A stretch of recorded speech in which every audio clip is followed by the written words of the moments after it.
Hey, welcome to Taste of Truth Tuesdays. And it's my first video episode because we are normally an audio only podcast. So there's going to be a learning curve, and I'm on the up and up. Today's episode, we're talking about consciousness, myth, and the power of belief with returning guest, Dr. David Skrbina. And we're talking about metaphysical claims because most mythicists and scholars that are debating, was Jesus real, like a historical figure? Was he a literary construct? They operate from a philosophical framework that's called materialism. And so, what this claim states is that matter is fundamental and consciousness is something that comes from matter in the brain when it's arranged in a certain way. And so mind comes after matter, meaning comes after biology, and religion just becomes a byproduct of social evolution. But there's a philosophical tension that's hiding inside this assumption, y'all. And this is what we're going to talk about today because evolution will explain how biological bodies change, how organisms adapt and diversify, but it doesn't explain something that's actually more basic. Why is there subjective experience at all? Why does pain actually hurt? Why does the color red look like something? So if matter is completely mindless at the ground level, then how does experience suddenly appear? And this is what philosophers call the emergence problem. So an alternative view, panpsychism, proposes that consciousness isn't produced by matter at all. Instead, consciousness may be fundamental to reality itself. In his book, Panpsychism in the West, Dr. Skrbina, he traces this idea across centuries of philosophical thought, showing that the notion of mind-infused cosmos has appeared again and again throughout Western intellectual history. And as you guys know, Skrbina is also steeped directly in this Jesus mythicist debate with his book, The Jesus Hoax, which we have discussed previously on the podcast. And more recently, he published a sharp response to criticisms from fellow Jesus skeptics David Fitzgerald and Richard Carrier. And to that, Adam Green's recent book, The Jesus Deception, that is approaching early Christianity and the Jesus mythicist debate differently than Skrbina, but I believe is adding a lot to the conversation, and so does Skrbina. So we talk about that. So this conversation is going to move across several layers all at once. Consciousness, materialism, the emergence problem. I do touch a little bit on, is Paul a historical, strategist, or was he a literary invention? Because there's a new emerging kind of scholarly thought that Paul is literally not real as well. And so we also, in the conversation, talking about modern day apocalyptic Second Temple Judaism beliefs coming through evangelicalism, Christian nationalism with this war in Iran. And so Dr. Skrbina will give his take on that. So let us start with the philosophical ground beneath it all. I think that when we talk about the Jesus mythicism debates, this bigger layer that we could step into is the metaphysics aspect. And so many folks like Carrier and Fitzgerald and probably others are coming from this materialist kind of worldview concept. And my listeners are kind of familiar with that. And that's why I wanted to talk today with you before we kick off into all the Jesus myth and apocalyptic stuff. Panpsychism. Am I saying that right? Panpsychism? Panpsychism or pantheism. Okay. Right? So can you just, so anyone who's new to this, what is that in plain terms? So yeah, we can talk about panpsychism first, I guess, right? So yeah, I mean, conceptually, it's a pretty straightforward concept, right? So it means that everything, that's what pan means in Greek, means everything has a psyche. So what's a psyche? You could call it a soul. That's a little bit of an old-fashioned term. The Greeks just use the word psyche. Today we think about it as mind or consciousness. So that's probably a better way to think about it. And it's the idea that like literally everything has some kind of mind, conscious awareness, some kind of mental attributes that we recognize in ourselves. Maybe obviously would be much simpler and more basic and more fundamental, but somehow that everything sort of has those qualities to some degree. And it's actually it sounds a little bit crazy at first when you just first come across it, but it's actually a very ancient idea. It's sort of the original idea, I think, among human beings in terms of their metaphysics, if you will. If you go way back to ancient times, when in primitive societies, people were basically what we today would call animists, right? So they saw some like spirits or gods in everything, in the sky and in the lightning and the thunder and the earthquakes and in the lions and the tigers and whatever else. Everything sort of was kind of a spirit or a god, and they might pray to them or sacrifice to them or whatever. But that made sense to them, that somehow to put some sort of personal attribute behind these mysterious powers in the universe and in nature around them. They didn't really understand them. Which is kind of funny, because now we would say, well, on one hand, no, it's completely wrong. but actually, philosophically, we would say that's actually completely right. They had the basic idea was correct. They didn't really understand how things worked. Okay, we have different explanations, but that doesn't mean that the essential characteristics that they had, that there was some kind of psychic quality to these things in nature, including animals and plants and inanimate things. That's still actually a very well-grounded philosophical idea. It was very prominent in ancient Greece. It was prominent throughout most of history. It went away for most of the 20th century because we switched to scientific materialism, and then nobody wanted to talk about that. And at the end of the 20th century, it sort of came back because they couldn't make sense of mind or consciousness. And now panpsychism is at least in certain circles, is a respected and thriving view of mind. And I think it's the most promising, and I think it will probably win out in the end. Eventually, it may take some time, but I think once again it'll be accepted as basically the default view of reality in that sense. Yeah, it definitely seems like materialism is very similar to like just trust the science kind of dogmatism that has come out of this scientism worldview. And what it talks about is that there's like nothing more than just matter, right? Can you explain for the listeners, like, what is? Yeah, exactly. That's the point. Sometimes it's called materialism, sometimes it's called physicalism, but it's really basically the same idea that all that exists is material stuff. So matter, energy, atoms, atomic particles, whatever you want, right? But basically physical matter, the way that physics describes things, right? Mass particles, energy, photons, the traditional concepts of physics. And that's if you think that that's all that exists, and if you ask a physicist, they basically say, yeah, that's all that exists. Everything is mass and energy, or maybe even just energy, because mass is a kind of form of energy. So sometimes they go back and forth. Sometimes it's two things. Sometimes it's all one thing. It's all just energy. It's all just fields. Einstein has some nice quotes about everything is just a field. Okay, well, fine. But that's still a materialistic physicalist view. And there are arguments to defend that, I should say, because people can explain a lot through science and materialistic physics.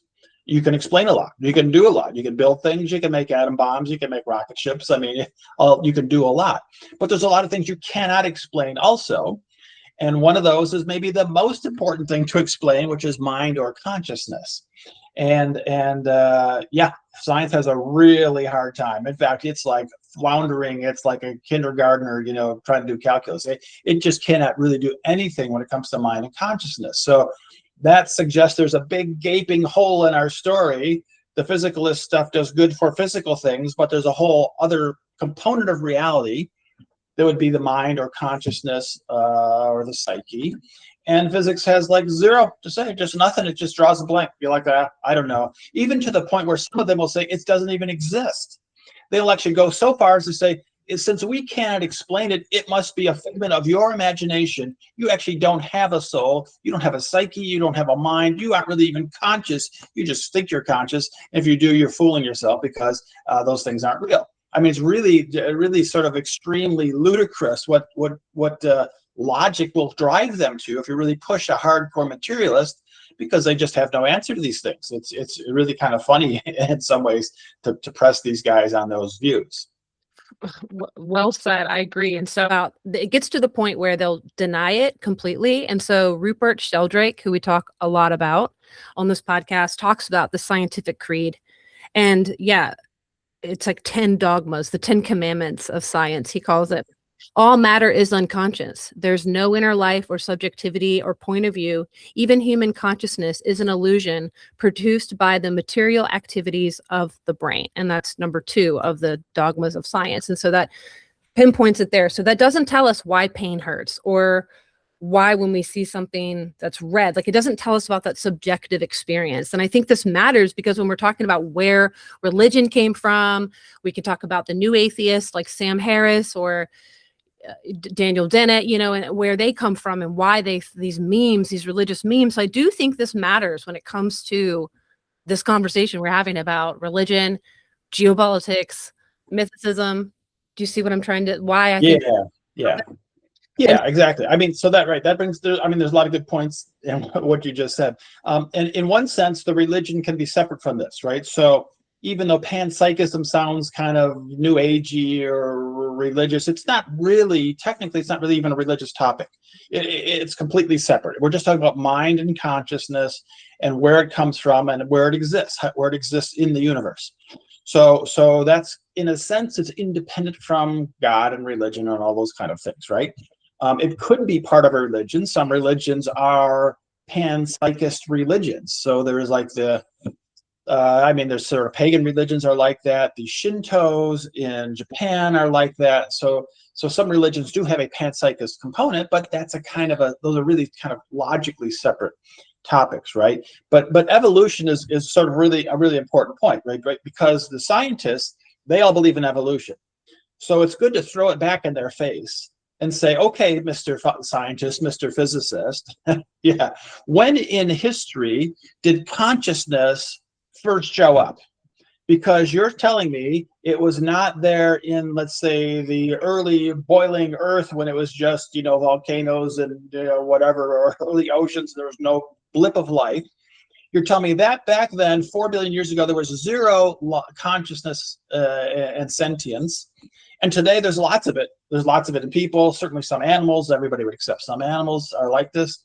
So obviously 4 billion years ago, there was zero. Today there's lots of it. So when in that long history of 4 billion years did it go from zero to something, right? And then they get all flustered and they don't know what to say. And they're like, well, but it's just a complicated story. Or, then they start doing a little tap dance and they start juggling their balls and they'll throw out fancy terms. But it's like, but wait a minute. It was zero 4 billion years ago. And today it's a whole bunch of conscious things. You can't go from zero. I can understand how you can go from something simple to something complicated because that sort of makes sense. Complexity can grow over time. But it's really hard to go from zero to something. That's like magic, right? Like just like poof, out of nowhere, it's like a Genesis story of humans. Well, there was no humans, and then God went poof, and then now there's humans. Okay, well, that's a kind of a story. It's a stupid story, but it's a kind of a story. You'd almost be reduced to that if you talk to the physicists. Well, maybe God just decided, bing, now there's consciousness. Well, okay, I guess if you want to be a religious physicist or something, it's like a little bit crazy, right? But they really have no good story about how this mind or consciousness emerges from zero mind and consciousness, from utterly none. So the panpsychist has a much better story because it says, well, look, it was always there at some very low level. Even before they were living things, they were still a kind of a low level consciousness, right down to the atoms, if you will. And then it just grew in complexity over time. And that's a relatively comprehensible and coherent story. We can sort of map that out in some way. But the hardcore materialists, they got nothing. They're just done. They're dead in the water. They cannot explain how you go from zero to complex consciousness. So it's a really interesting point to press on them who believe in evolution under their own view to explain how this happens. And it really shows that big hole, like I said, that big gaping hole in science. Then it comes out very clear when you press those points, and they just have no explanation for that. Right. And so this is the emergence problem, is what we were just articulating, which is what you mentioned in the very beginning when you're laying out the work of how these ideas have been across centuries through Western thought. And here they are resurfacing because there is a gaping hole. There's a problem here. And so I often hear in this sphere of like the JQ spaces or the ex-religious spaces, people lean into Neoplatonianism. How do you say that? Yeah, Neoplatonic or Neoplatonism. Yeah. Yeah, and so I'd like for you to, because people really seem to hold this in high regard, and not that I don't. I'm so new to all of this, I don't have much of an opinion. That's why I bring on the expert like you. So I think people might mix these two concepts up too. So would you mind kind of teasing them out? Because are they aligned? Are they Yeah. doing different things? Like, what's going on with that? Yeah, so Neoplatonism is kind of an interesting little divergent school of thought. I'm not actually much of an expert on it, so I can't really give you a lot of expertise, but generally it's understood to be sort of the merging of Platonic philosophy with sort of Christian theology in some sense, or religious theology, sort of turning Platonism into kind of a religion or religious or a spiritual outlook, maybe is a better way to talk about it. So it starts sucking in sort of quasi-Christian ideas, and it gets blended with Platonic ideas, and that's generally the story about what this Platonist view is. So it's a little bit murky in that sense, and they start talking in like sort of funny mystical terms, and I'm sort of, as we will find out in a few minutes, highly skeptical of everything on the Christian side. So if you take something that's highly dubious and you mix it with something that's very solid, like Platonic thinking, you're going to get a weird mixture of sort of half good stuff, and half goofball theology from Christianity. So it's kind of like that. It's like a weird goofball mixture of solid ideas with goofy, Christian ideas. But it does sort of relate to panpsychism, because Plato was actually a panpsychist. Right. And this is sort of one of the things that I pressed in my book. So yeah, the book is Panpsychism in the West. So if you had that, I mentioned that one. If people are interested, want to read the whole story, I'll pull it up. Panpsychism in the West lays out that whole story going back to the pre-Socratic philosophers. But basically, Plato seems to, it's a little bit, you have to sort of read between the lines and look at what he's saying. But Plato basically seems to be a panpsychist. We know for sure that the pre-Socratic philosophers, the ones before Plato and Socrates, were almost to a man panpsychist, because they all said things in those little snippets of their fragments that we have that shows that they were thinking that there is a universal spiritual quality. Yes, there's my latest book, second edition of the book. Thanks. So all the philosophers leading up to Socrates and Plato were basically panpsychists. So you would naturally expect that Socrates would come along and Plato would come along, and they understand and respected their near forebears, those guys just lived in their immediate past. They knew some of them. They knew several of those individuals. And you would expect that they would respect those views and probably believe those views and argue further in defense of them. And that indeed seems to be what Plato has done in his work. So Plato is very generous in terms of who he's giving this idea of psyche to. So it's humans, it's animals, it's plants, it's the universe as a whole. It's the bones, the parts of the body have their own psyche. I mean, he just goes through a whole list of things that you're saying, well, there's actually no way to have this big long list of things that have a psyche without really sort of everything having a psyche. Because you can't just list off this part, here's a list of 12 things, and everything else does it. I mean, that wouldn't even make sense. So even though Plato's not quite explicit, you can read from what he's saying and from his logically conclude from his statements that he was basically, yes, he's falling in line with a panpsychist view, and really everything had this kind of psychic quality. So that's already built into Plato. And then that through time, the Neoplatonists, this is after, so Plato's 300 350 BC. And then so we're talking, well into the Christian era, so 280 or 380, I don't even know the official start of Neoplatonic thinking. So it's like 600 years later. And then, like I say, then these Christian ideas start creeping in, and they start mixing in with Platonic ideas, including Platonic panpsychism. And so you get sort of, again, this little weird mixture of Plato's thinking on things and maybe universal consciousness, and then maybe, consciousness and things up throughout nature. It seems to be there when you read sort of some of the Neoplatonist thinkers.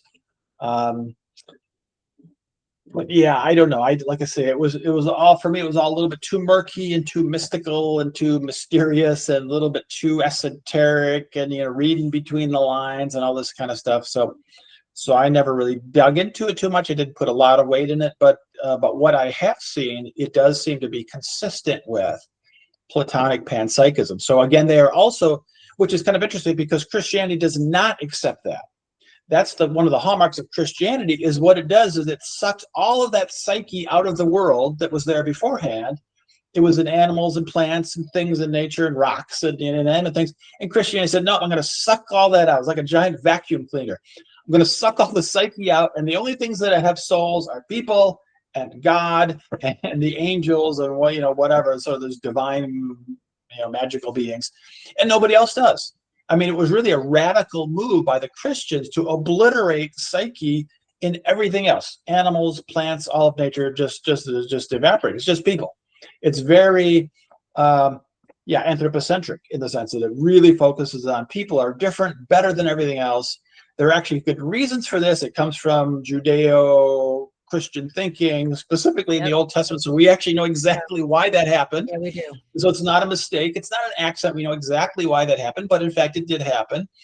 And then that's been sort of one of the curses of Christianity ever since, is that it had sucked all the soul out of nature. So everything is just more or less, either inanimate stuff or just biological robots that don't count for anything. Yep. So animals don't count for anything. Plants don't count for anything. We just slaughter things. We just use them, because we have souls and they don't, and we look like God and they don't. All this kind of, nonsense that we hear from the Christian thinking. So Christianity's been a disaster for multiple reasons. That's just one more reason why it's been a disaster. But it did have this weird mixing with Platonic thinking, which was panpsychist. So then you get this sort of goofy, like I said, this weird mixture. You took a non-panpsychist theology and you mix it with a panpsychist Platonic thinking, and it's kind of a goofy goofball mixture. So yeah, that's kind of the short story of all that. Yeah, I can relate to what you're saying. And I guess that's the difficult aspect of when we kind of step out of the materialist, and like if we can't test it, it's not real. And that we will get into some of this mysterious, esoteric kind of concepts.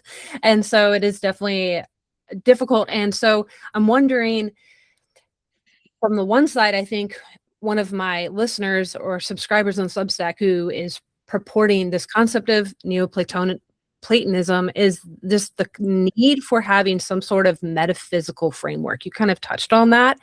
But the difficulty is to pull from something that isn't influenced by Abrahamic worldview in some way, shape, or form. And that's what you're saying. And so in regards to me as a pagan, whether we're Reconstructionists or a neo-pagan, it's just really difficult in where we are in today's day and age to exist, to not have it influence us, especially in America or in Europe. It's just, I think it's a true tragedy. I agree with you there. And so, and in regards to, and I wanted to touch on, oh my gosh, I was a Christian for a very short time. We've talked about that. I was recruited into it during the scamdemic and then left it in 2.5 years. But gosh, yeah. So in Genesis, God breathes into Adam and gives him his soul. And so I did this whole deep dive into how animals don't have souls. And I am a huge animal lover. I have lots of pets. We have homestead here. I was traumatized by that. And first, as a little girl, I cried asking Jesus to come into the hearts of my pets. And I was like, they don't know they've done wrong. I remember just thinking, this is why it's spiritual abuse to teach your kids this stuff. I was just crying, worried about my pets going to hell as a 5 and 6-year-old girl. And then as a 37-year-old woman still being like, what? They don't have souls? Like, just such a deranged worldview once you really can look at it critically for so many reasons. But I really appreciate that we touched on that, because I think that does give way to, Christopher John Birkins. People have mixed opinions on him. Are you aware of his work at all? CJ? A little bit. Yeah. Yeah, we've got mixed opinions on him in the spaces for sure. But his concept of like they have a war on beauty and they want to destroy everything beautiful is a big thing that he purports. And I think that's true in regards to even this beautiful world and the animals and some of that. I feel like, yeah, like they poison the water, they poison the food. Like, as my little lowercase c conspiracy theorist brain, I was like, oh my gosh, put on your tinfoil bikini and let's start. So before we move into the main segment here, one of my subscribers wanted to ask you a little bit more. Are you familiar with the Penrose and Hameroff kind of experiments about these quantum processes at all? or the orc OR theory at all? Or yeah. Can you talk on Right. that a little bit Yeah. before we move on for one of my Yeah. pals? I've known about that for a long time. Cool. I do I've not. yeah, no, I know Stuart. I've met him a couple times, and Cool. we've been in contact over the years. So yeah, it's a kind of panpsychist theory that they're looking at structures in the brain, right, and the way the neurons are structured, and there's some particular neural structure that's a kind of a tube, right, a neural tube that's like super. I don't know that. I'm not going to give you the detailed version. Microtubules, very small, like sort of nanoscale tube structures in your brain, and they have the right physical dimensions to sort of I don't know, to be the site of quantum collapse. I guess it has to happen on a very small scale. Yeah, I have some of it here on the screen for So us. Some of their yeah. methods. Yeah, just for some. So right. So they're saying you need to have these really micro nanoscale structures, physical structures, and then you can see weird sort of physical quantum effects, because it happens at very extreme small dimensions. And they're speculating that these little collapse moments that occur, I mean, whatever, about 100 milliseconds, I guess it is kind of a periodic collapse, like a bing, bing, bing, bing, bing. And what they're kind of saying is they're correlating this with conscious moments. And with sort of little blips, little flashes of consciousness, if you will. And this idea sort of goes back to, I think Whitehead talked about it, even William James talked about this idea like drops of consciousness, like it's just little blips, like little blinking lights, and because it blink, blink, blink, blink, blink, blink, it goes real fast. All you see is it's like a movie screen, right? You don't see the individual frames going on. It looks like a continuous story, right? That's what's going on in your brain. It's blink, blink, blink, blink, blink, blink, really fast, and this gives you this little stream of conscious feeling. So they have this theory that it's these little microtubules that are causing this little quantum collapse, which is triggering boom, boom, boom, these little blinking moments of consciousness, and then somehow it gets integrated over your whole brain in some way. I'm not sure they have a good theory about that, but some of these little microtubules relate to a larger sense of consciousness. They get integrated together, or they get coordinated, or I guess that's the orchestrated part, right? The orc of the OR. The ORC is the orchestrated objective reduction model. That's what OR stands for. So somehow these little blinking things, they get synchronized, right? So all these microtubules, instead of blinking randomly off and on, they blink together, blink, blink, blink, blink, blink, and they're going this very fast. And somehow, because they all work together synchronously, that gives me sort of this one continuous feeling of consciousness, because otherwise there would be 100 billion little consciousness going on, blink, blink, blink, blink, blink, at all different rates and times, right? So I think that's basically sort of the simplified version of this model. So it's kind of interesting model of human consciousness on the one hand, but it also implies that anywhere in nature that these little structures exist that might have quantum collapse, those are also little blinking moments of consciousness. And those could happen, lots of places, maybe everywhere in some sense. And I don't know that they've really studied that one a lot, but the implication is that those could be almost ubiquitous, almost anywhere there's little crystalline structures or molecular structures that form a little cavity, and that little cavity could be a little microtubule, and there's a little quantum collapse going on in there, and it's giving little blinking thoughts of consciousness. So it has an implications of panpsychist thinking in it. It's scientifically based, which is kind of nice, because they know we have these little microtubule things. We know they're the right size for a quantum collapse. So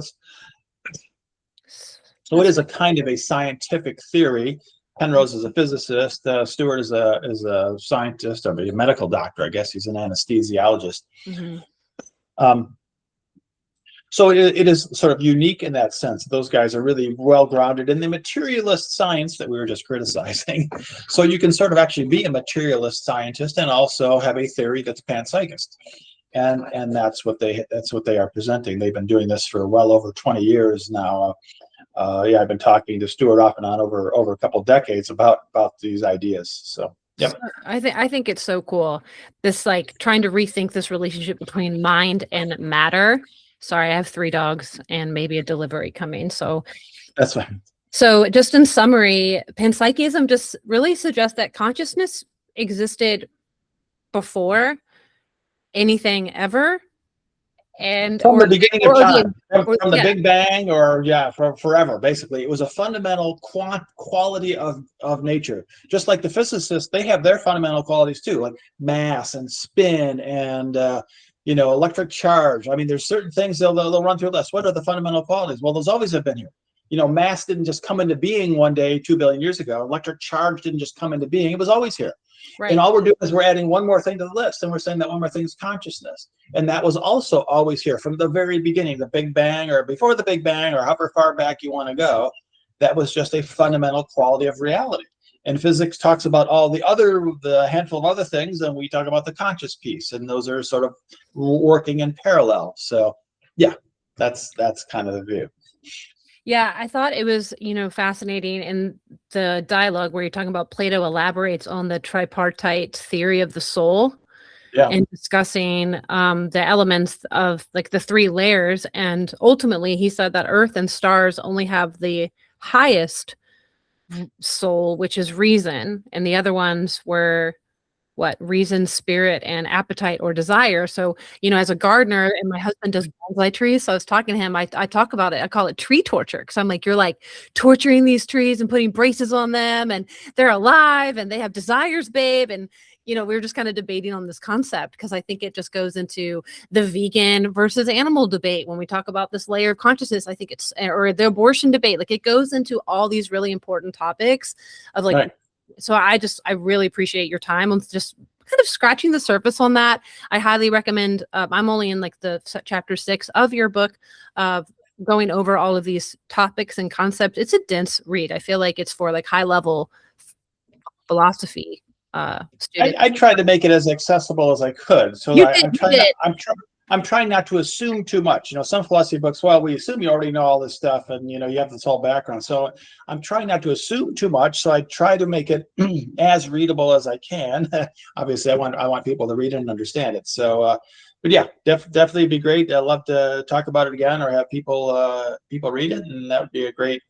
It's really sort of an important thing. It's not just some abstract theory of mind. It has a lot of implications. It really right? does. Environmentalism, for nature, for Yes. human societies. I mean, it really has a lot of implications. I think it's something we could really ground ourselves in when we're trying to, like, I just put out a piece about how this like myth that Christianity is how we're going to save the West right now. I think it's like a really dangerous and poorly thought out idea. And so again, I think bringing back some of these more ancient concepts to honor the cycles of the earth and work with the rhythms of the equinoxes, I think it's really cool.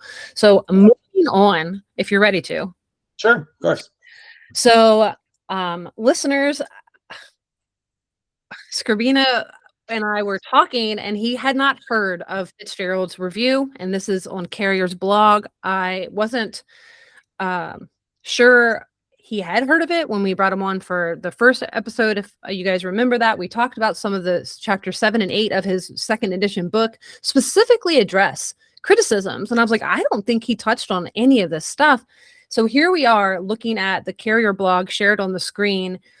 And, before we get into the specifics, I'd like for you just to break down, like, what was the central misrepresentation between, like, with both Fitzgerald and Carrier in regards to your book, The Jesus Hoax? Yeah, so it's a weird situation. It looks like it was an old review that they tried to update because they couldn't get it published anywhere else, or I don't know what, and then they just decided to post it on Carrier's website. So yeah, the review is of the first edition of my book, which came out was released in the calendar year 2016. So somehow they got a hold of that. Apparently Fitzgerald did. He must have been the first one who got a hold of it, or he bought the ebook version. I don't know what he did, but he got that. He didn't like it. He started to critique it, obviously, and he wrote this thing up. And then they resurrected it here recently. This was just posted about a month ago. Yep, the 9th on February. Exactly a month ago. Yeah. Online with some updates and input from Richard Carrier. So Carrier is a more professionally degreed thinker, and And so he's got, more sort of formal training in this area, and he's a little bit more technically astute, I believe, than Fitzgerald, who's not really a PhD specialist in this area. But anyway, so yeah, doesn't matter. Neither of them like my book, so they're really sort of attacking the book on multiple levels. Of course, when you attack the first edition and there's significant changes in the second edition, then you end up looking a little stupid because you missed a bunch of things that I fixed and I supplemented in the second edition. So that was sort of one big problem. But they just do a lot of attacks on me. It's sort of, I guess the point is really, it's an ad hominem attacking review. I called it a hatchet job. I mean, everybody sort of knows what a hatchet job is, right? Yeah. It's sort of the intent was to slander the author, just attack the book, just make it look bad, make it whatever, try to get people to not take it seriously. Don't buy this book, it's terrible, blah blah blah. So that's really, it's not an honest review, in that it's looking at both sides, and it's talking about the good points because everybody has some good points, and then talking about the weak points. Everybody has weak points. So I mean, that would be great. I would have loved to have that kind of review. Give me an honest review. I mean, obviously there's things that I didn't include there because it's a relatively short book. It's intended for popular readership. So I'm not going into micro details, and I'm not sourcing, 26 sources for each point that I'm making, and there's not a billion footnotes and so forth. It's trying to get to the essential points of my argument that I was trying to make, which was basically that there's no biblical Jesus, but there is a historical Jesus. So that was kind of my context. And when you look at that view, you implicate the Jews who were active at the time. So basically Paul, who was an ethnic Jew, and the gospel writers who I believe were Jews, or at least mostly Jews. So then they become sucked into the story about what they constructed and why they did it and so forth. So that was kind of the thesis behind my book, and I think it's pretty well documented. I didn't invent this idea. It's been around since the 1700s. Nietzsche wrote a lot about this in various places, and I quote him at points. So it's an idea that's been 200 years old. It was never really well articulated, and it was never really supplemented with latest archaeological data and some factual stuff that we know now today that Nietzsche didn't know in the 1880s or 1890s. So I've updated it, I've compiled it, pulled it together, supplemented with data that we now have, and I think I try to make it a strong, coherent argument. And that's sort of the point of the Jesus hoax. And so they blasted me in this silly review, which is mostly an ad hominem attack. It was nitpicky on lots of little technical points that didn't really matter one way or the other. And they're just attacking me and calling me names and all this nice stuff.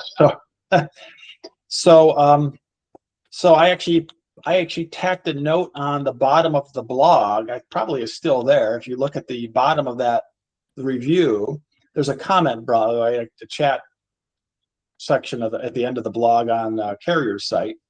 Oh, on Carrier's site? On Carrier's site, yeah. I think it's still there. If you have it, you can check it. So here's me. So I jumped on. I said, "Hey, Richard Carrier, do I get equal time to respond to the Fitzgerald review and these malicious comments?" Because the comments were horrible, in the sense they were worse than the review. Or is it the full-time one-sided slander here at your blog? So that was my little slightly snarky comment to Carrier. And his response, you can see his response right there. He doesn't do both sides-ism, which says, I don't give equal time to people. I don't have to give equal time. It's my blog and I can do what I want. Okay, but at least, okay. But he was at least generous enough, so he says he'll let me post a link to something that I publish. So a few days later, I wrote my reply. We'll go back to that in a minute. My reply is posted at the homepage of my book of thejesushoax.com, and you can scroll down to read it. Mm-hmm. And of course, I welcome any replies. And I don't think there was anything. There was some person asked some stupid comments. I don't think I got any intelligent replies from either Carrier or Fitzgerald. I would welcome them at any point in time. I don't hold my breath because I don't think they'll respond, but I'm open to that. I'm open to having an online debate. Let's do that, Richard Carrier, if you're out there listening, or Fitzgerald. Let's do a live online podcast debate. We'll just go through these things live, back and forth, and we'll hash it out. And I'm willing to do that, and I'm somehow guessing that they're not willing to do that. So yeah, I guess we have to draw our conclusions from that. So I thought what struck me when I was reading the response obviously was the ad hominem attacks, the tone of the criticism. It definitely didn't come across. It was so weird, like the way Carrier, they just like circle jerk each other. They're like, Fitzgerald is exquisite and extraordinary. And I agree with everything in this critique. So I'm posting it on my blog.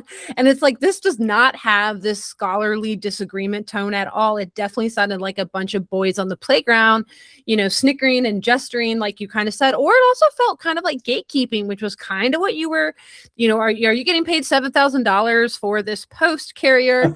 Or, Right. Is there Right. some gatekeeping? Because, it made me think of the open letter to liberals that you wrote, gosh, I don't know, over a year ago at least, where you were talking about this like overall losing trust in institutional authority and just the overall intellectual culture. And I just felt like that was the exact same dynamic playing out right here in these mythicist debates, the way that they were like, can you believe that he wrote a letter to the Unabomber? Can you believe that he wrote about this? I was like, what does this even matter? They were really trying to break you down before they even kicked off this critique of your work. It was Yeah.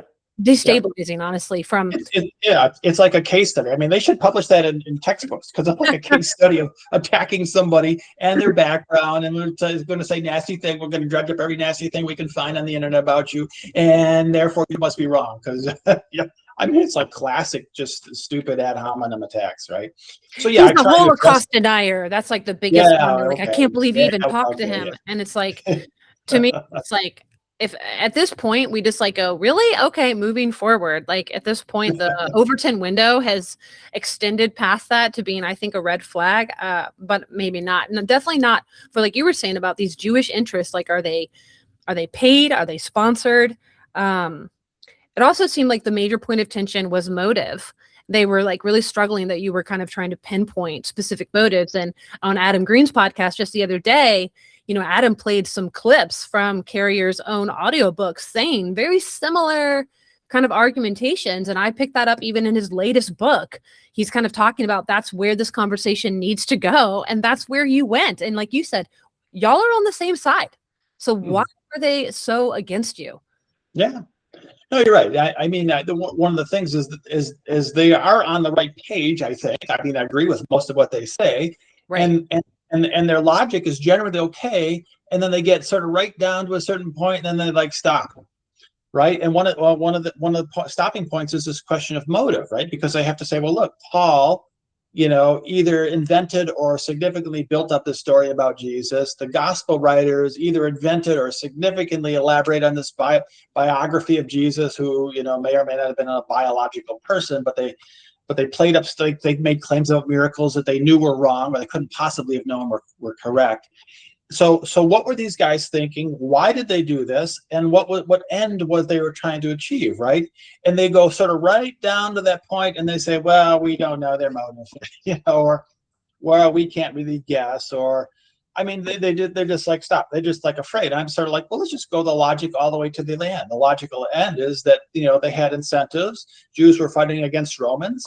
They had a long-standing dislike of non-Jews, including the pagans and the Arabs and the non-Jews that lived in their area, and they had reason to work against them. They had reason to sort of manipulate them through ideas, including theological ideas, religious ideas, and if they thought it would work to their benefit, they would do it. I mean, that's.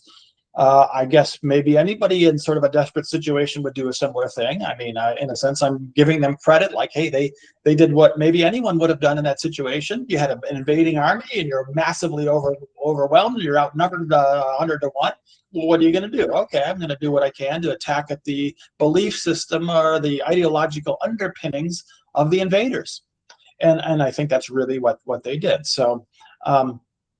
And yeah, I mean, to me, that's just all very logical. It makes sense. I can't prove it. I don't have a document that says Paul was thinking this, or, Matthew was thinking this, or John was thinking this.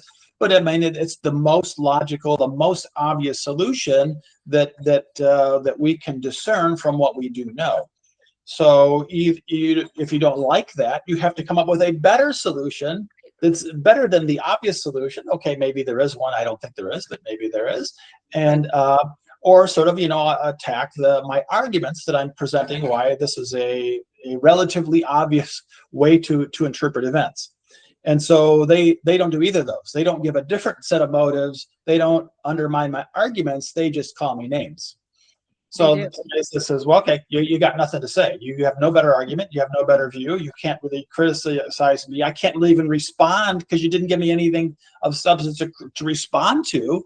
Maybe I missed some key quotes or something. I don't know. I mean, but bring them out, but they just don't do it. They just like to throw names at me. And okay, so all right, so you guys have nothing to say. That's my conclusion.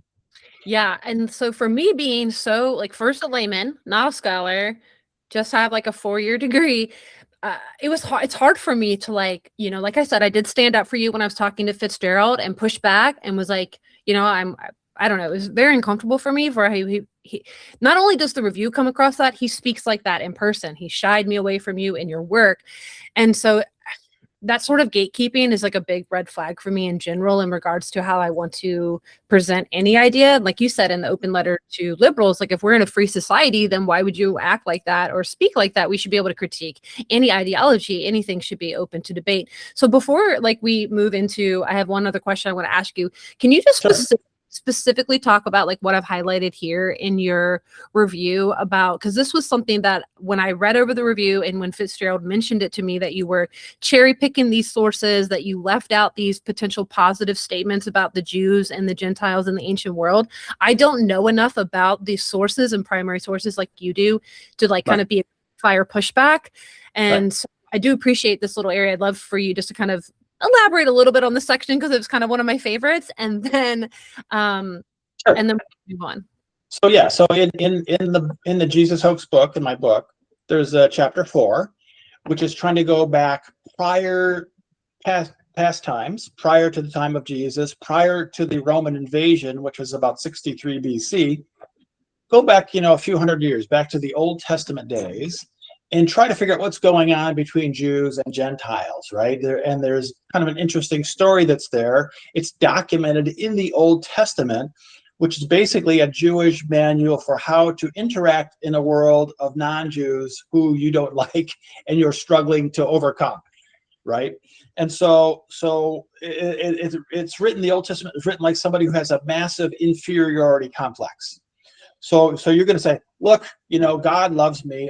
God picked me out of every, being on every planet in the universe. God picked my people, and, he chose me, and he gave me the earth, and I get to dominate, and I get to rule, and God says so. So everybody else has to just shut up and take it. And so there's this very dominating misanthropic character all throughout the Old Testament. It's pretty well documented. It's not really even disputed at this point. So I did a little bit of that in the book of this chapter 4. So I'm saying the Jews had this very belligerent, arrogant, domineering attitude towards everybody who wasn't a Jew. I mean, everybody else. It was basically a misanthropic view, right? It was kind of it's like a hatred of humanity. We don't like you. God didn't choose you. He chose us. We can rule over you. We can use you to achieve our ends. All right. So that was sort of the first half of chapter 4. The second half says, when somebody does that to non-Jews for a long time, the non-Jews tend to react. And when they look at people who are like that and they say, those guys are bastards, those guys, they hate people. They're superstitious. They're like super arrogant. They're like horrible, and indeed that's what's happened.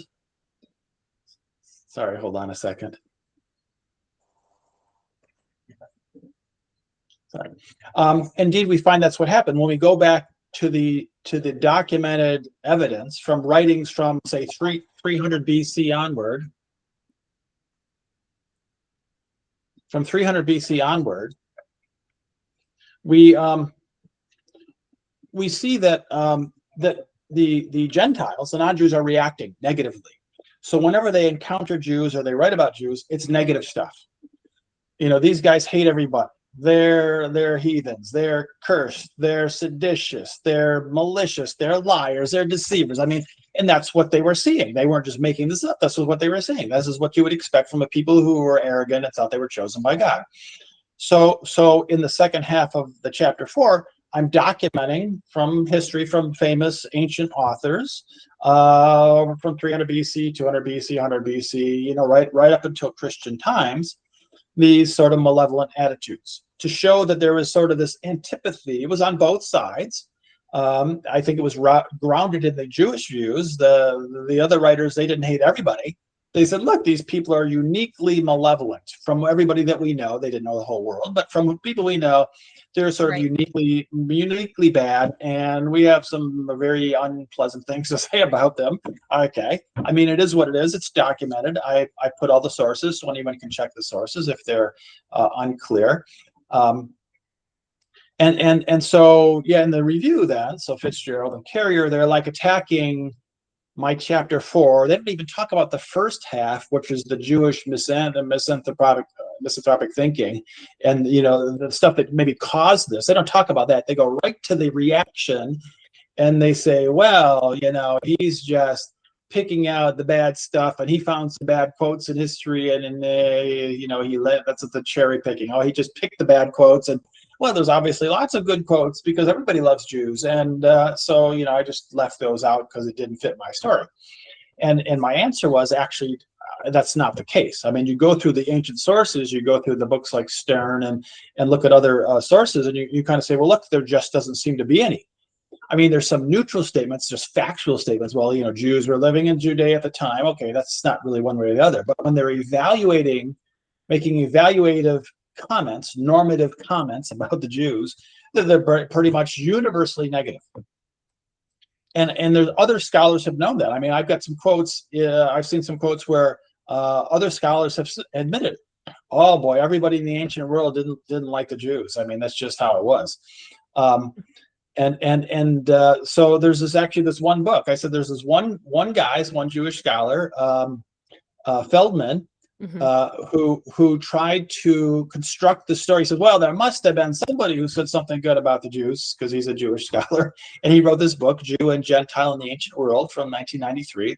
30-year-old book, and he tries to document the story of, well, there was really good things that were said about the ancient Jews, and the book is just like I said. So the book fails miserably. I mean, it's kind of interesting to try to look for, like, you're like, wait a minute, where are those actually, all those good things that supposedly, and you don't really find any. He's talking around this, he's giving some background, he's explaining, he's making excuses, blah, blah, blah. He cites some things where Josephus, who's an ancient writer, said some good things about the Jews, but he was a Jew. I mean, so yeah, of course you're going to find Jews who said good things about Jews, but that wasn't the point. The point was, what did the Gentiles, the non-Jews, say about?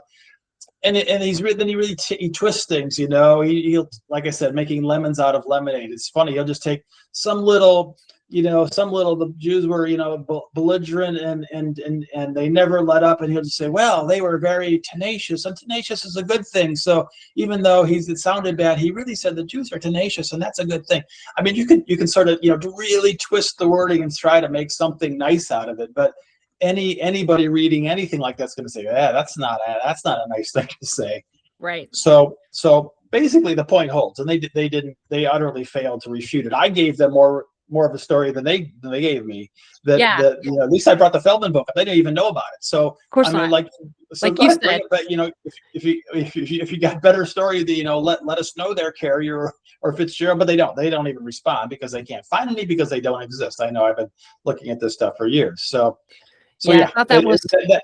Yeah. I appreciated that in your review. You're just like, the reader can go ahead and make your own determination, and good luck with that. I've read their entire work. You were just a little bit playfully snarky, but I think from your standpoint is that you've read a lot of these primary sources, and you can kind of tell that maybe F&C haven't, and that's just unfortunate. If you're going to throw your ring in the hat, like even me, when I bring on these authors, I am kind of throwing my ring in the hat a little bit, but to the point where you put out a critique on a book this harsh, I feel like you think you would like cross your T's and dot your I's a little bit more. Yeah, so you want to really have a solid criticism if you're going to go that harsh, but yeah, they just didn't have it. So it's not a good look. It's not a good look. And Yeah. considering both of them are like leftists, it's like not shocking, but it's still discouraging and sad. So before I move on to like Adam Green and the midrastic kind of concepts, I was curious, are you familiar with Nina Levaces? I don't know how to say her last name, but her work about that the Pauline corpus may be a complete literary construction. Have you seen any of her work? I don't know the name. And I I don't know didn't if it was pronounce a it. certain book that she published or articles that she published. I Yeah. don't. Yeah, I'll pull it up for you. I generally know the idea that some people have said that Paul was maybe not a real person, or he was an invented person, or he was he represented a collection of people. Yeah, here's her book. It's over $100, so I've yet to purchase it. But it is based on that she thinks the letters were maybe from the school of Marcion. I Yeah. had a couple interviews with her. But you've already mentioned this. Both you and Adam talked about like, if Paul ended up not being real, it doesn't negate either one of your theses. Right. So Right? right. I mean, there's a sort of an argument because we don't have any confirming historical confirmation that Paul's letters actually existed when we think they were written. Right. So we think that Paul's letters were the earliest surviving texts in Christian historiographical the Apocrypha, right? Sort of the ancient documents that we sort of use to build up the New Testament. These are actually part of the New Testament. So they date from typically traditionally 50 to 70 AD, which were all written before the Gospels were written. Mm-hmm. And if that was true, then there should be somebody else at that time or nearly there after this commenting that said, "Oh, I read Paul's letter to the Romans and I liked it or didn't like it or something." But there's nothing. So we have nothing at that time or even close to that time that says anybody found a letter, read a letter, got a letter. Nothing, right? So, and it's funny because even the Gospels, which were written later, don't. Mm-hmm. The Gospels don't refer to the letters, really. I mean, there's some vague allusions, but it's not like, hey, we read Paul's letter to the Romans and we Paul's letter to the Corinthians. It's just not there. So there is a kind of reason to think that maybe they were written like way later, like what was Marcion was 150 AD or something like this, well into the second century. So yeah, it's possible. I left that possibility open. I don't think it's likely, but I think it's certainly possible. But even if that's the case, that just modifies at least my view, and I think even Adam Green's view. Even if Paul didn't really exist and somebody forged these letters, 100 years after they thought they were written, you still have the Gospels. And we still think the Gospels were written from between like the year 70 and the year 95, right? Mark was the first, then Matthew and Luke, and then John was the last one. So we think the Gospels were written somewhere in that period. And if there was no Paul letters or there was no Paul at all, then these guys, they had to be the originators of the hoax, the story, the myth of Jesus. And it looks like they invented just out of whole cloth, right? Mark starts with a guy, a full-grown adult Jesus who gets baptized and then starts his ministry. And then the later Gospels, then they bring in the birth story in Bethlehem and the Star of Bethlehem and the three wise men and all this kind of stuff. So they're trying to make it into a real person. That comes later. So if that's the case, bottom line, if that was the case, then the hoax sort of shifts from an emphasis on Paul, which is what I assumed in my book. But if we say he doesn't exist or push him to later, then the emphasis focuses on the gospel writers.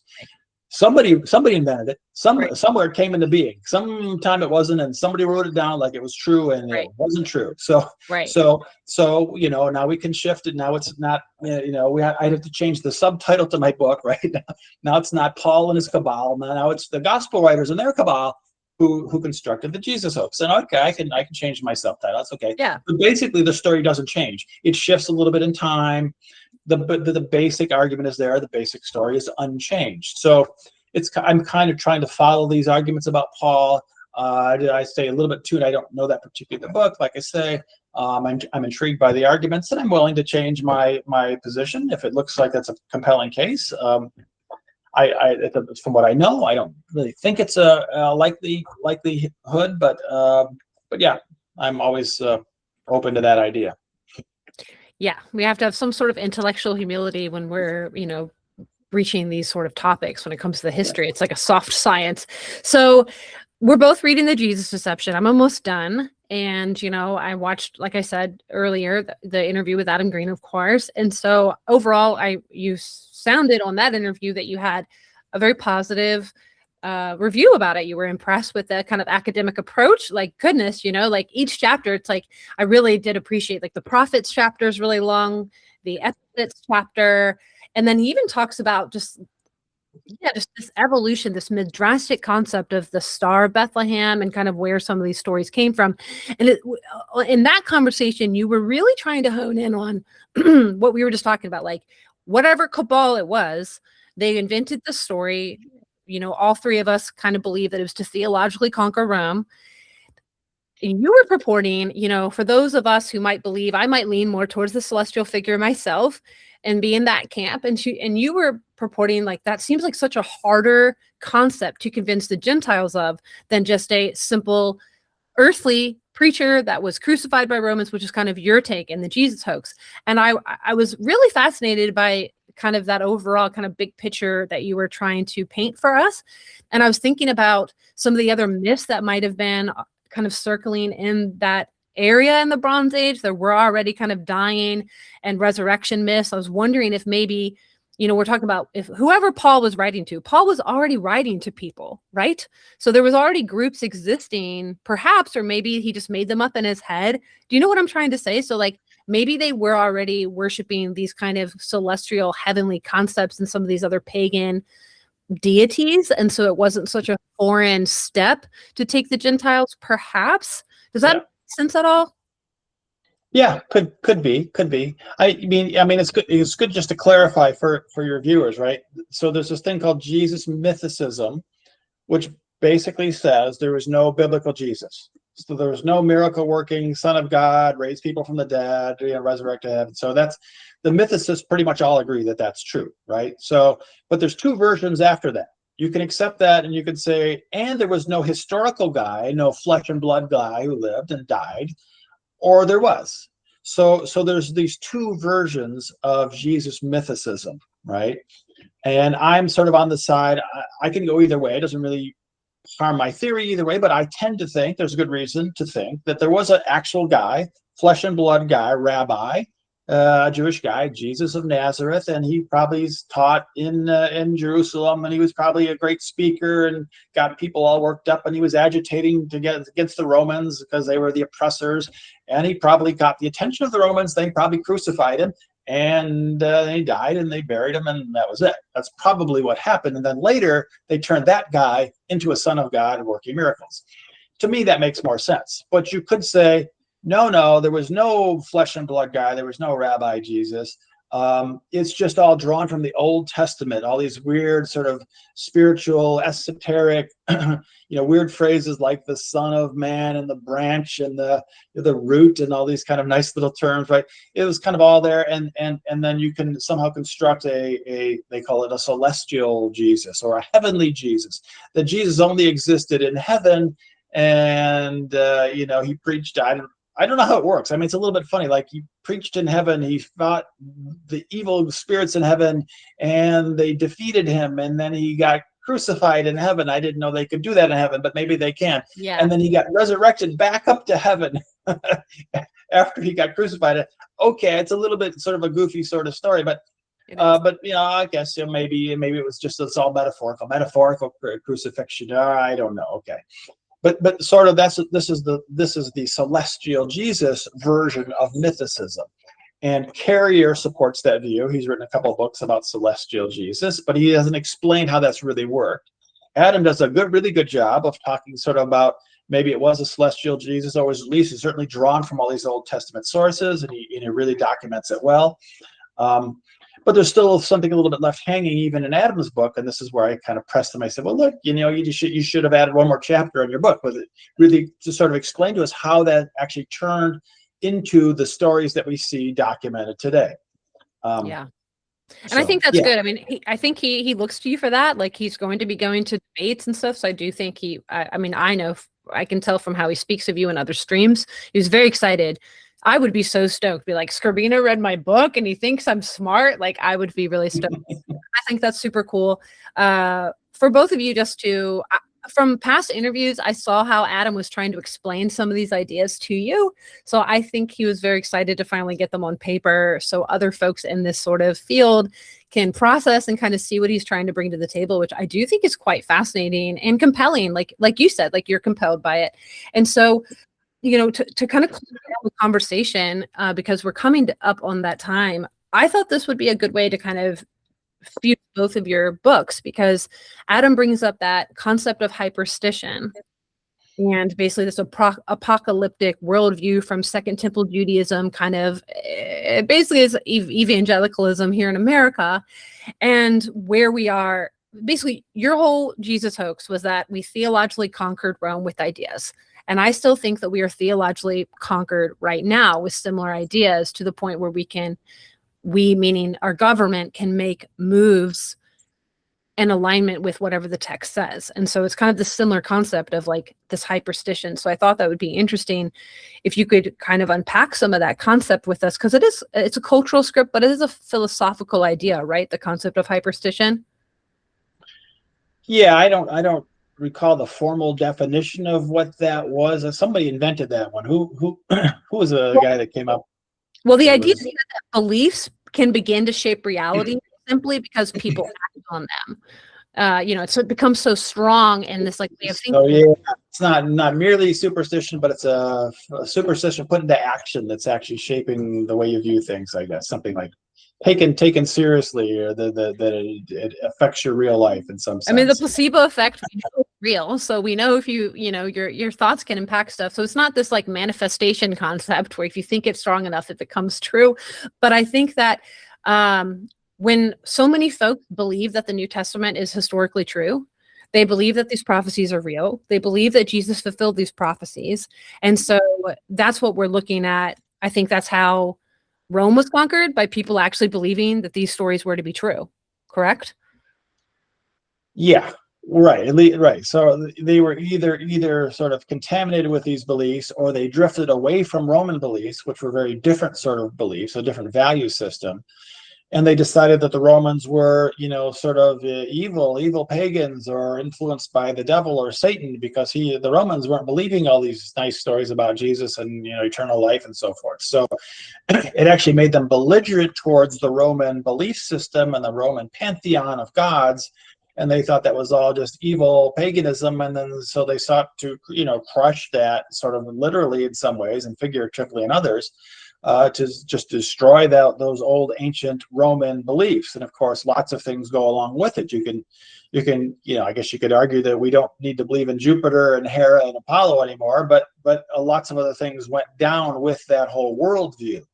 So it was really attack on the Roman, which was actually the Greek Roman worldview, which was really the foundation of Western civilization. That was really attacked on multiple levels by this Christian, Judeo-Christian theological story, which I think was made up nonsense, basically to do that, precisely to undermine the Roman and the European worldview. That was what it was intended to do, and so it's very destructive of higher civilization in that sense. That was in a sense, that was its goal, and in a way it achieved that. It sort of helped to bring down Rome. It was certainly one of the causal factors that ended the Roman Empire, and it's continuing to been a drain on humanity for 2,000 years. So yeah, that's how it is. Yeah. So have you heard of Charles Freeman's work? He wrote the book, The Closing and the Closing of the Western Mind, The Rise of Faith and the Fall of Reason. And then he wrote a second book, The Reopening of the Western Mind. Have you read or heard of either? No, yeah. I'm vaguely familiar, but no, I haven't read those books. Okay. So. Well, I am a theology nerd, and this one's really dense and the text is small when it comes to it. But why I'm bringing it up, and I wanted to leave it a comment on Adam's thing, because it kind of does trace the theological story of how we got from what we were just stating, like the Greco-Roman worldview, to how we got to where we are, and just specifically speak a lot about Constantine. But this book was really interesting when it comes to tracing the theological ideas as they evolved. So I just wanted to throw that out there for you or the listeners. And so did you take a look at this article I sent over the weekend? Yeah, I did, exactly. So this is sort of the latest, most pernicious manifestation of Judeo-Christian thinking, right?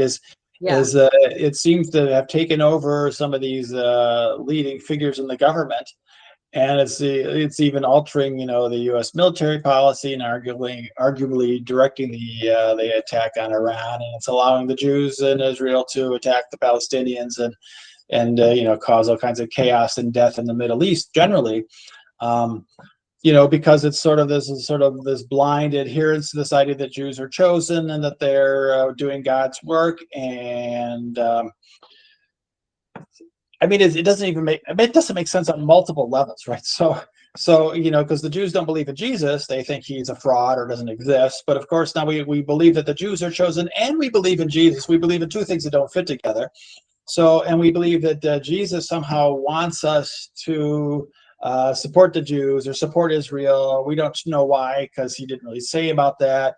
We think Jesus is coming back sometime, and I think that was right. This is sort of for a prelude to return of Jesus, and he doesn't really say he's coming back. There's some vague sort of comments about the return of the Son or something.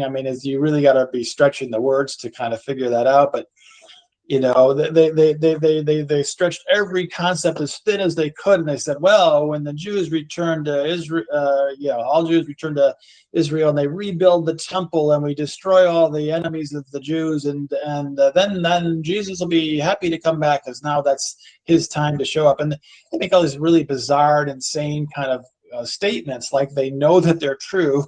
They're not. It's just sheer nonsense. It's not documented in either the Old or the New Testament. It's some implication of a referral of an insinuation that somebody says at some point in time. But they make these bizarre and insane kind of statements, and then they start acting on them, and they're blowing people up, and people are dying, and they're slaughtering people by the thousands. And that's just a classic example of how wrong you can go when you have a wrong theology, a theology that's based on not nonsense and lies and mythology and fraud, and you act on that, then you can go horribly wrong, and that's exactly what's going on here. Yes. For those who might be listening that don't hang out with military folks who are so upset and confused, like I am very much, I understand where they're coming from, but so many people think the government, the military should just overturn the government or just ignore these orders. And I wish it was that simple. Have you heard of right. They're trained to sort of be mindlessly obedient. That's really, I think that's beaten into them from day one. That's the old boot camp thing. You don't think, you're just a tool. You listen to me, you follow orders. You don't think, you're a robot. I think that just pounded into them from day one. Yeah. And you don't question, you don't ask questions, you don't try to analyze, you don't try to think on your own. So that's basically the military mindset. There, in a sense, there's kind of an argument for that, because you can't really be effective until the generals are directing things and the people have to follow. So sort of practical reasons, but it's so dehumanizing and so humiliating and so undignifying that it just shows the whole military concept of a mass standing military is just highly destructive of society.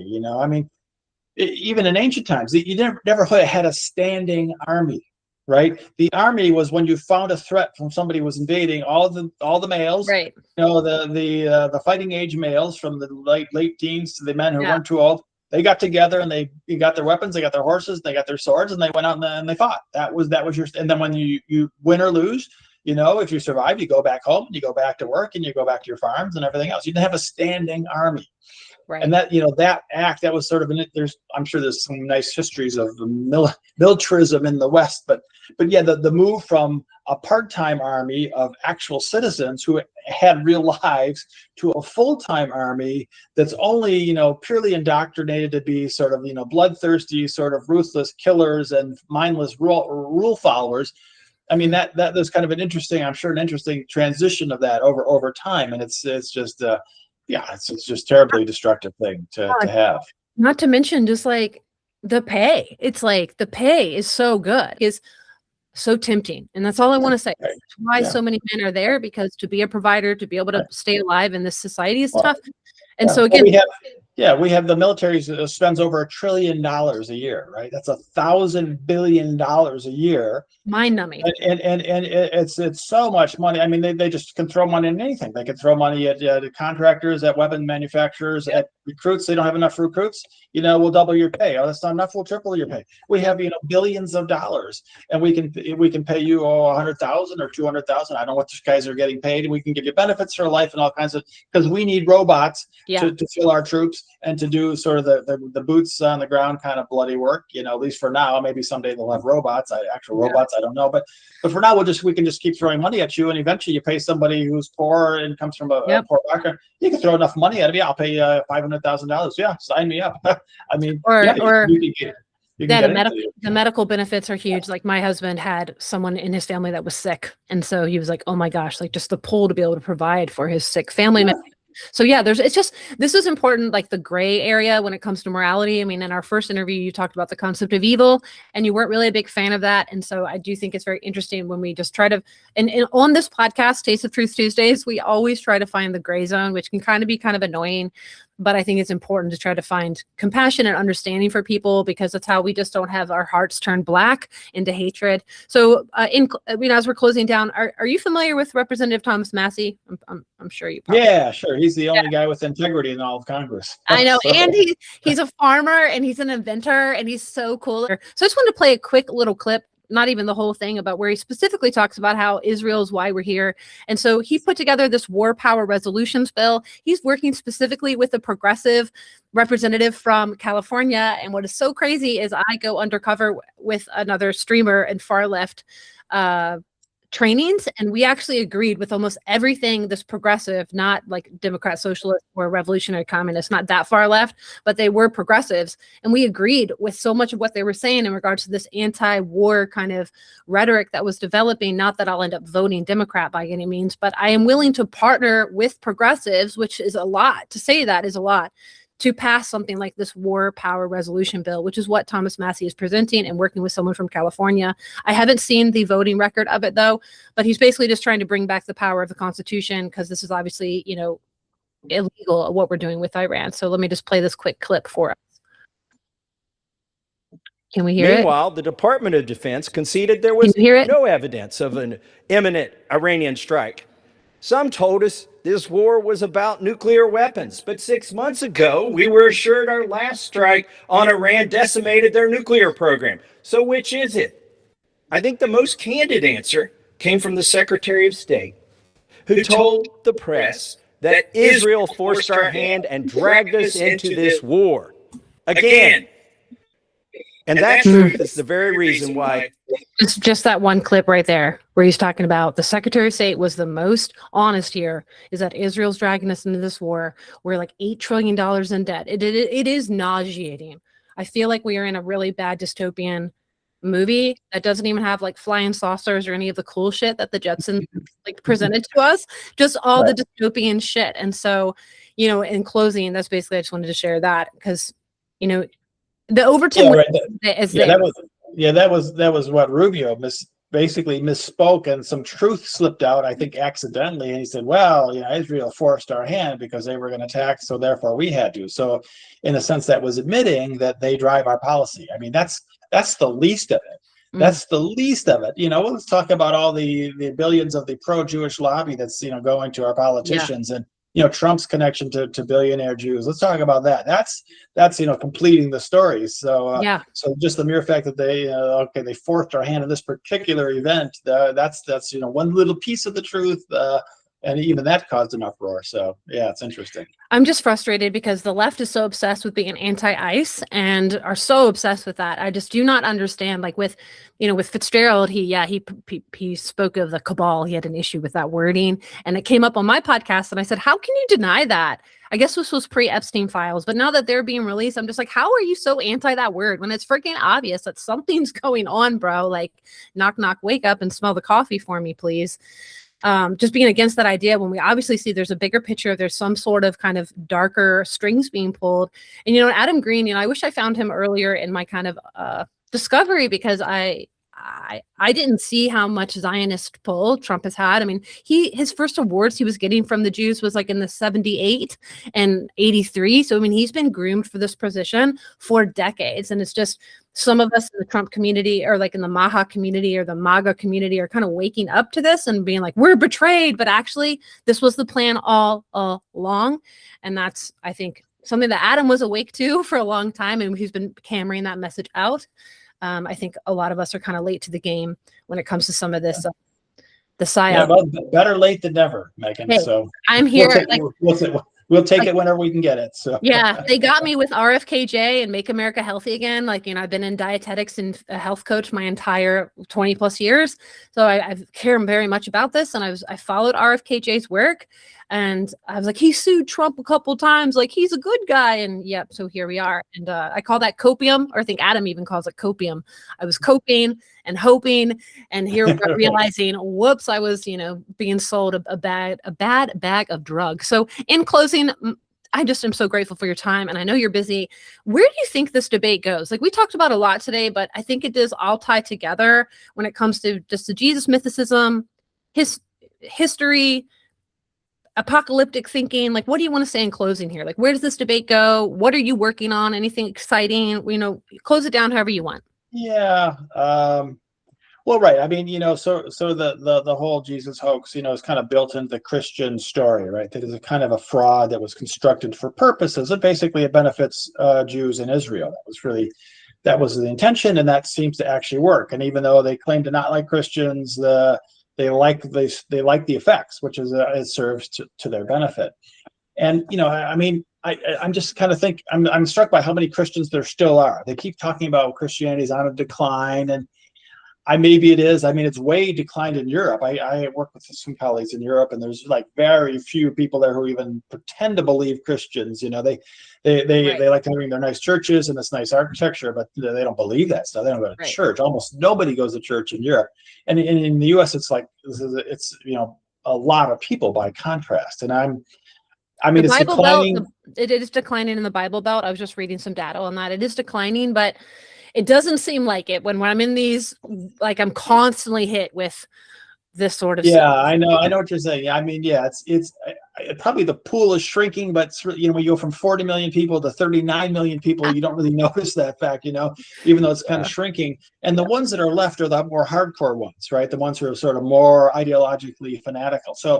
So maybe they're becoming more prominent, they're making a louder voice, and they're having a bigger effect, because the ones who are sort of, you know, on the fence, and they sort of think that the light bulb goes on, they're like, I'm not going to stick with this anymore. Right. So you're left with sort of the most fanatical core of those people.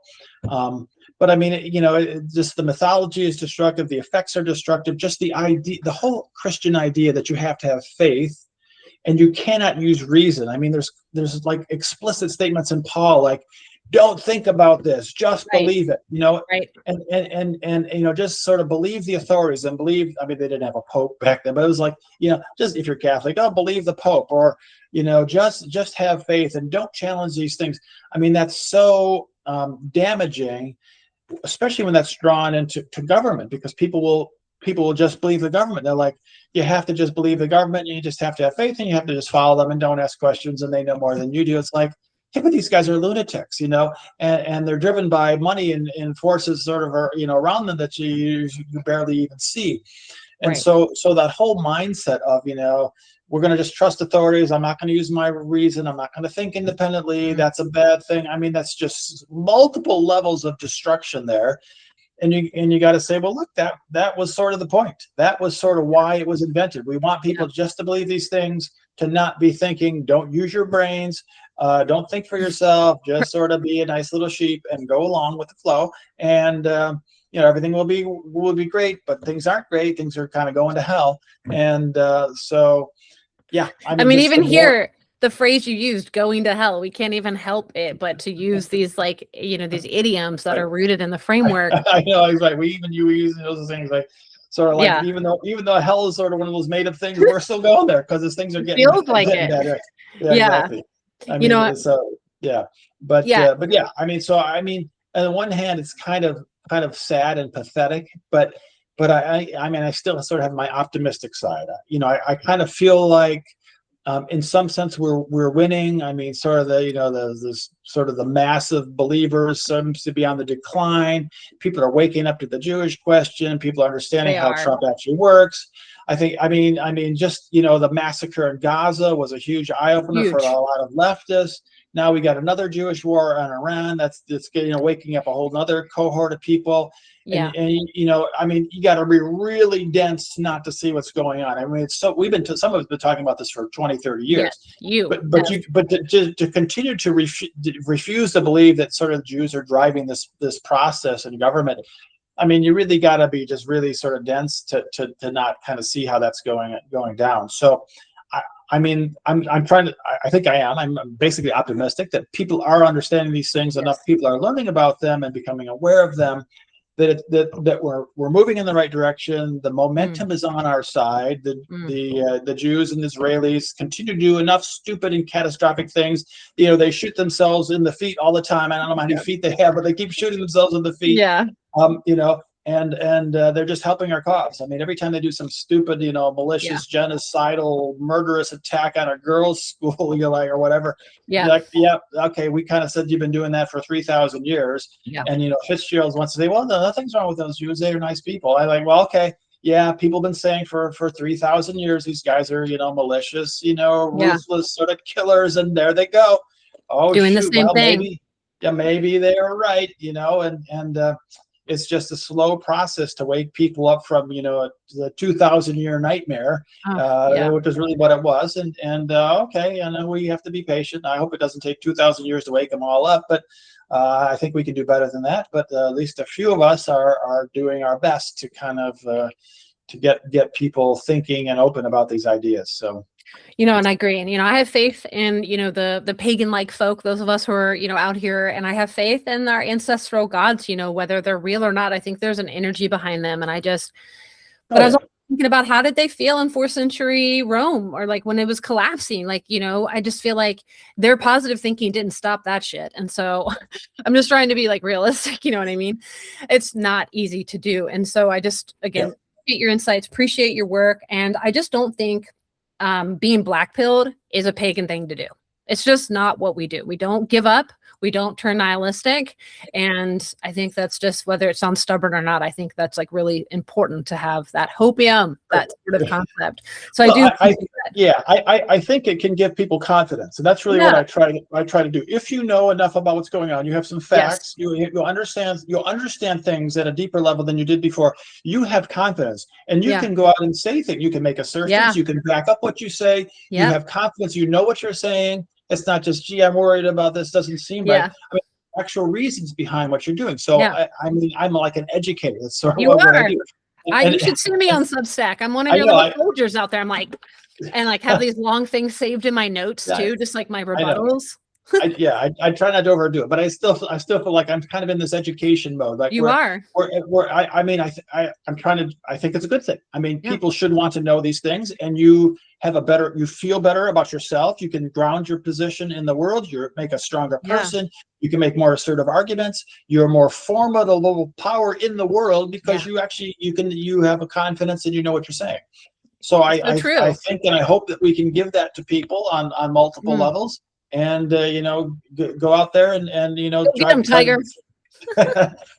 to do the right thing. Absolutely. So, you know, I really appreciate that. I think that's true. You know, you've been teaching for all of your career, and whether that's in front of a students at a college or a university, or here on my YouTube channel, you know, you're doing that. And so I really appreciate that so much. I'll link all your books in the show notes for folks. Is there anything you're excited that you're working on right now? Any project? It's right. Kind of lately, it's been sort of more family sort of issues. Working, I mean, just doing various writing and editing things. I still try to shoot an occasional article out there on website.com or something.